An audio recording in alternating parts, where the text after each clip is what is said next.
Tere pärastlõunat! Kuulastes eelnevaid ettekande, ma tundus, ma olen valles kohas, aga ma vaatasin ruumist järgi, et tegelikult on õige kohta. Slaide mul ei ole, sest tavaliselt klikker ei tööta niikuinii, et see jäi koju. Ma arvan, et neist teemadest, mis on pealegi kirja saanud, on täna üsna õige aeg rääkida. Sellepärast, et meil saab sel aastal 10 aastat mööda Trumpi valimiskampaaniast, kõigest sellest, mis tehnoloogias mõõtamises siis muutus. Teistpidi kogu selle 10 aastaga me oleme elanud läbi erinevaid kriise, mis on mõjutanud väga palju valeinfost rääkimist, mõjutamist, kõike seda. Et sellest kõigeks juttu tahab. Et alustada algusest, siis öeldes August moodi, et kõik alustada rääkida, tuleb alustada algusest. Ma ei lähe tagasi Aadam Eva aega, see, mis seal juhtus, jäi sinna, midagi oleks valesti, täna enam nagu eesest Tallinnas. Et las see olla, tuleme natukene lähemasse aega. Et 2016, kui oli Trumpi valimiskampaania, siis sai maailm päris kõvasti pihta ja kogemust kogu inforuumi täiulatusliku kasutamisega valimiste manipuleerimiseks. Et tänase teema on võib-olla teistpidi sõnastatud, aga pigem võiks olla see küsimus selles, et kui me turvame valimisi, kas me kaitseme demokraatiat või me kaitseme infrat. Ja need mõlemad osad on tegelikult väga olulised. Kui vaadata seda, et mismoodi erinevad analüütikud on defineerinud inforuumi, infomanipulatsioone, kõik see mõjutustegevust, siis sellest on aastaid möödas, kui defineeriti 3 valdkonda või 3 suunda, et mida siis, kuidas infot eristada. Tänaseks õnneks on saanud kõik 3 terminit ka eestikeelse väljendi, et on väärinfo, on desinfo ja on kuriinfo. Raamistan ära, see võib iga juttu olla, kannatage ära. Et väärinfo on see, mis on teadmatult liikuma pandud kas valeväide või kallutatud väide. Desinfo on teadlikult vale info esitamine ja kuriinfo on teadlikult õige info esitamine kellegi ründamiseks või haiget tegemiseks. Olles seda öelnud, siis me tegelikult kõik ju oleme meediast lugenud, et põhijutt käib desinfost. Kuid küsimus see, et kas see on meil tegelikult täna põhiline mure, kui me räägime ühiskonna mõjutamisest, ühiskonna suunamisest või ka valimiste mõjutamisest. Tegelikult ju ei ole.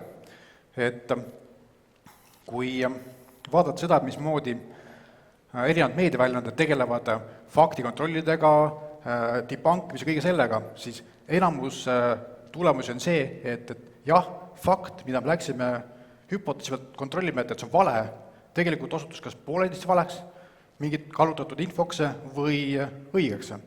Ehk me tegelikult enamus ühiskonna mure tuleb meil sealt väärinfo servast, kus kas keegi saab valesti aru, keegi midagi väitis kellegi teiselt poolt öelduna või midagi sellist. Ehk et fakte kui sellise me tegelikult ümber lükata ülearu palju vaja pole. Kui mõelda inforuumi peale, siis täna kogu see inforuum on üsna killustunud. Et see on see mänguväljak, kus tõmmetavad poliitikud, kus poliitikud kohtuvad valijatega, ühiskonnaga, et neid kanaleid on meeletult palju ja sealt see probleem tuleb. Kui korra hüpata tagasi valeinfo peale, et miks just 10 aastat, siis 10 aastat tagasi oli kogu selline valeinfo ja infoga manipuleerimise ka tegelemine, analüüsimine, märkamine suuresti propagandaga tegelevate teadlaste hobi või nende töö, väga kitsa grupi inimeste tegevus. Siis kui mõelda COVID-i peale tagasi, et mis võis olla COVID-ist üks positiivne asi, mis sealt meelde jääb.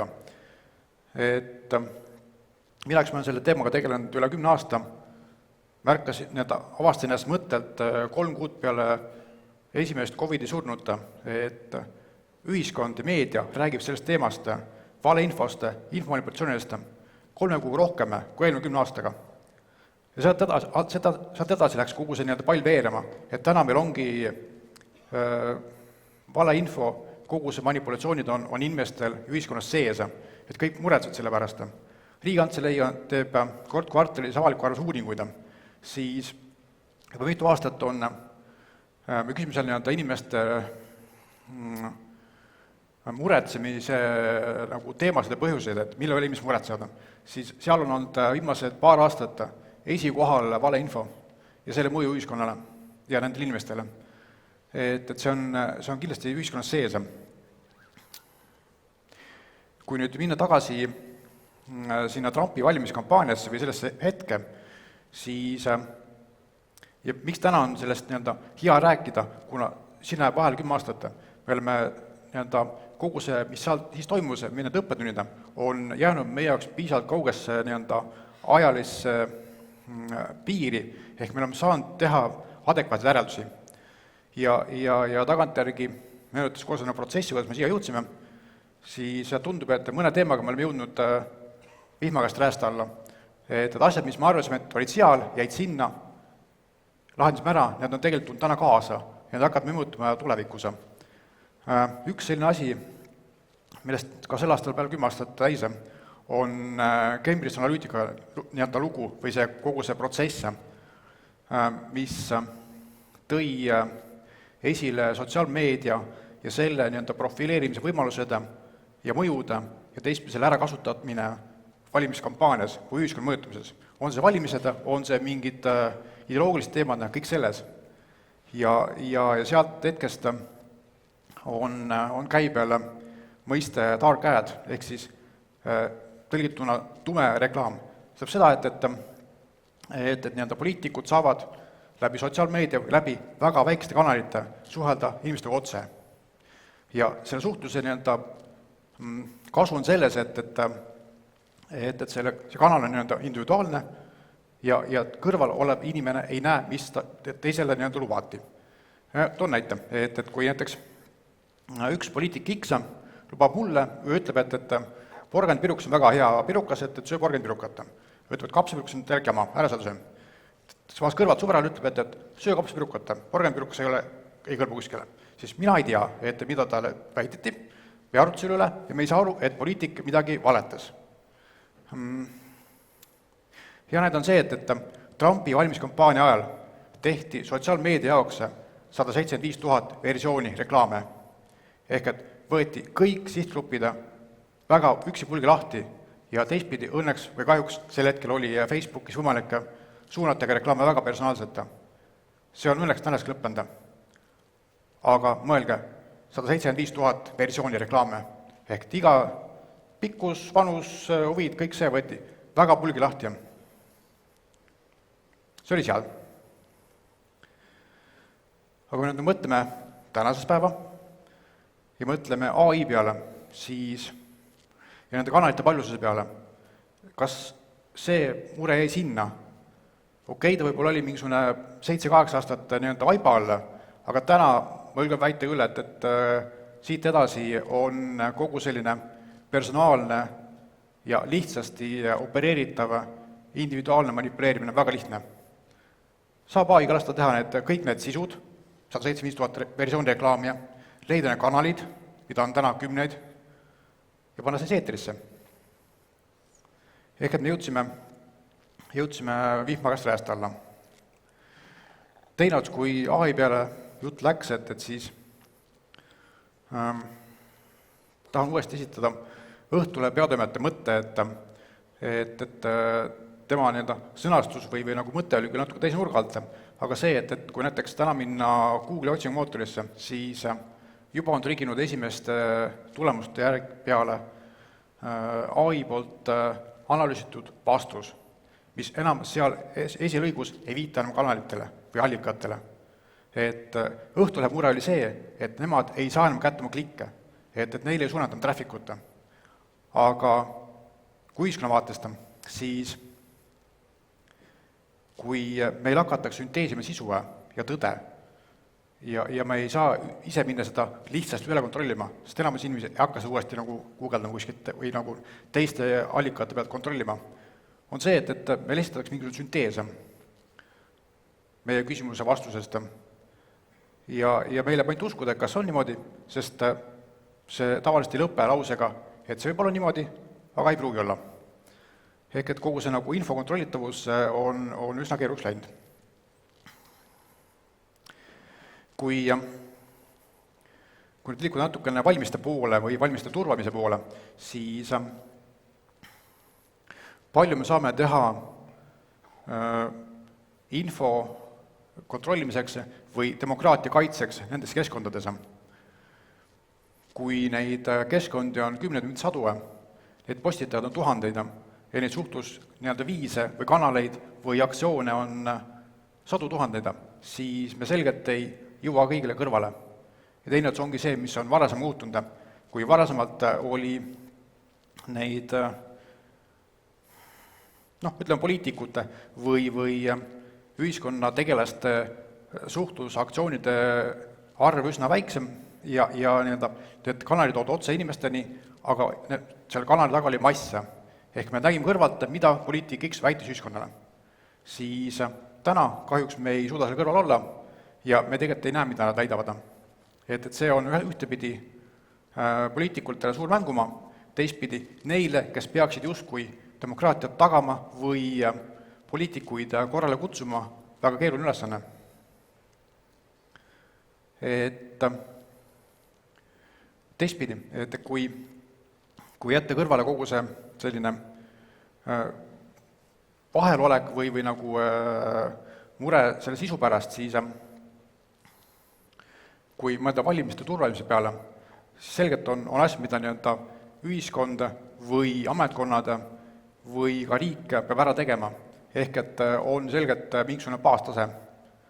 Ehk et meil on päris piisav regulatsioon, et noppida välja inforuumist väga selge vale või kahjulik informatsioone. Teine ots on see, et kõik sellised manipulatsioonid üsna sageli lähevad platvormi enda tingimustega vastuollu. Ehk et see on see ots, mida tegelikult peaks igaüks meist või ametkonnad ka tegelikult ära tegema. Et on see üksingi indiviidi tasandil, et kui me näeme mingisugust valeinfot, siis raporteerima, kui me näeme selgelt mingit kampaaniat, siis see kinni panema, et see kõik on vaja teha, sest muidu asi paremaks ei lähe. Kui vaadasid tulevikku, siis ilmselt see killustatus kogub hoogu järjest ja see järjest süveneb. Ehk et varsti ongi kõrvalt väga raske näha, mida keegi jälle lubanud on ja kuidas see meelsus, arvamused ja kogu see ideoloogia kujuneb. Et taaskord, kui nüüd AI juurde tagasi minna, et jätta kõrvale kogu see tehissisu loomine, siis minu üks suurim muresid on kõik võimalikud AI vestluskaaslased. Ehk et kui ma seni olen pidanud tegema inimestega tööd nende meelsuse suunamisel läbi mingisuguste sõnumite, mingite postituste, läbi reklaami ja kõige selle, siis kujutame ette olukorda, kus poliitik X saab kellegi suure raha eest lükata püsti 10 000 vestlusroboteid ja alustada dialoogi iga üksiku inimesega. Anda eesmärk kätte, mine vaidle ära. Läheb selleks 2 aastat, 5 aastat, mul täitsa ükskõik. Lõpuks on tulemas käes. Et kasutan, et see on üks järgmine asi, millega me saame tegeleda, kui me räägime valimistest.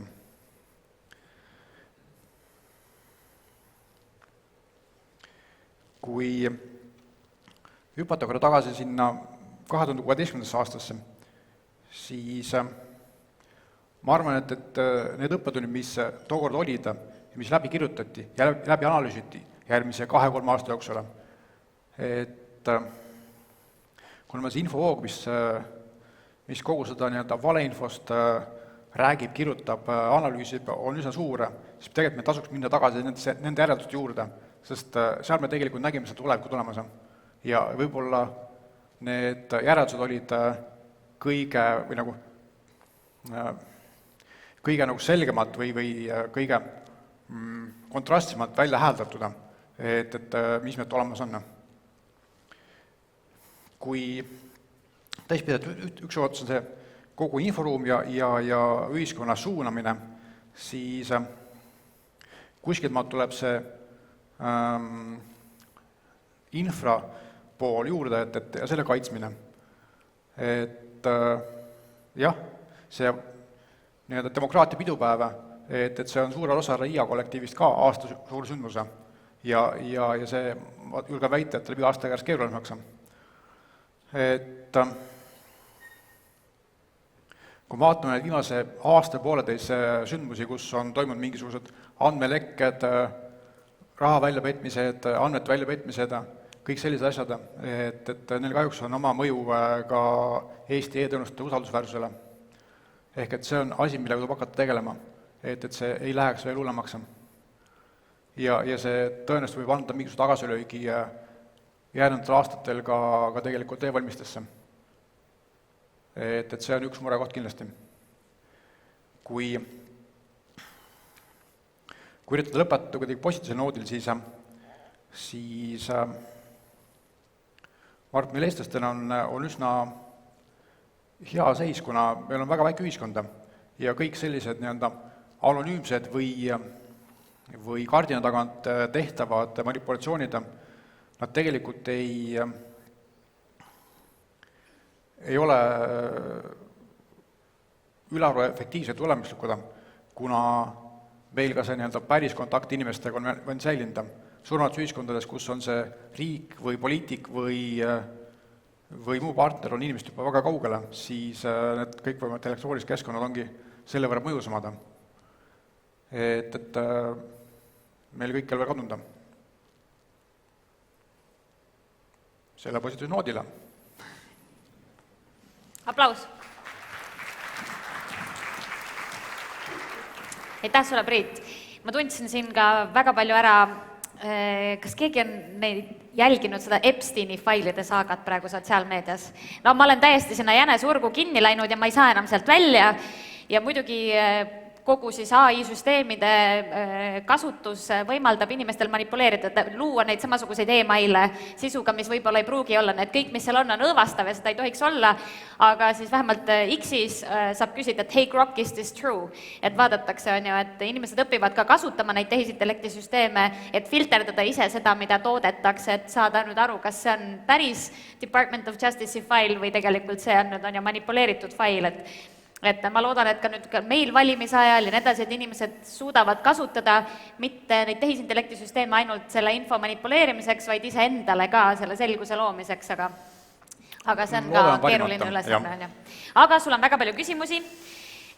Alustan sellisest, mis on täna Eesti kontekstis suurem risk, kas valeinfo levik ise või usalduse kadumine valitsuse vastu? Väga lihtne küsimus. Aitäh küsimusest.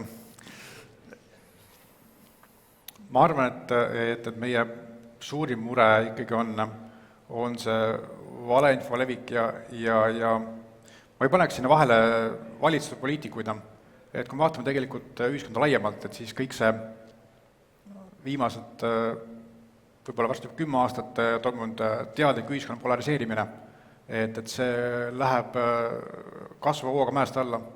Et mõtleme kas viimase 3, 4, 6 kuu moodne sõna, kultuurisõdade peale, need teemad, mis on toodud ühiskonda, mis selgelt kannavad poliitikuid, ja tihtipeale need poliitikud näevad, et need kannavad. Et see on see, mis täna meid kogu sinna valeinfo ja nagu pooltõdede maailma nagu sisse kajab, et pigem on see nagu mure, mitte nagu valitsustoetus on. Keelduda ja käskuda maailm. Paljud riigid on hakanud piirama laste ligipääsu sotsiaalmeediale, et Prantsusmaad seda teinud just nüüd üks päev oli uudistes, et tehakse veel. Kas me peaksime sarnaselt lähenema, et nende mõjutamist vähendada?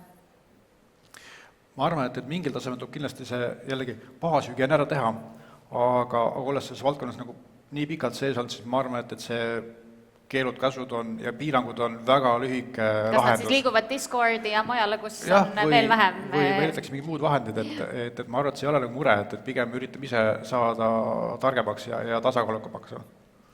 Järgmine küsimus, sa ei pruugi üldse osata sellele vastata, aga ma küsin selle ikkagi. Kui palju on näha, et Eesti vastases infooperatsioonis kasutatakse teadlikku manipuleerimist just LLM-ide, näiteks ChatGPT antavate vastustega? Ja see on päris suur mure, et Riigikantselei analüütikud on juba pikalt üritanud kasutada erinevaid keelemudelid analüüsimiseks ja seal on väga selgelt see sisu kallutatus näha, et me täna näeme, mismoodi Venemaa propaganda, kogu see kanalite võrgustike, mis on aastakümneid tootnud meeletut materjali, on täna jõudnud tulemuseni, ehk see info, mille pealt masinad teevadki järeldusi, on niivõrd kallutatud, et see on väga suur mure, jah. Ja mis jääb peale, kas kriitiline mõtlemine on realistlik kaitsemehhanism või pigem ideaal? Kriitiline mõtlemine. Aga kas see on ideaal või see on realistlik kaitsemehhanism? See on realistlik kaitsemehhanism, et tõenäoliselt me näeme mingi maalt seiri kuskil serva liikumist, aga läheb tagasi, ma olen optimistlik. Nii, ja viimane küsimus sulle, kes sa näed ja tead kõike. Milline manipulatsioonivorm on täna alahinnatud?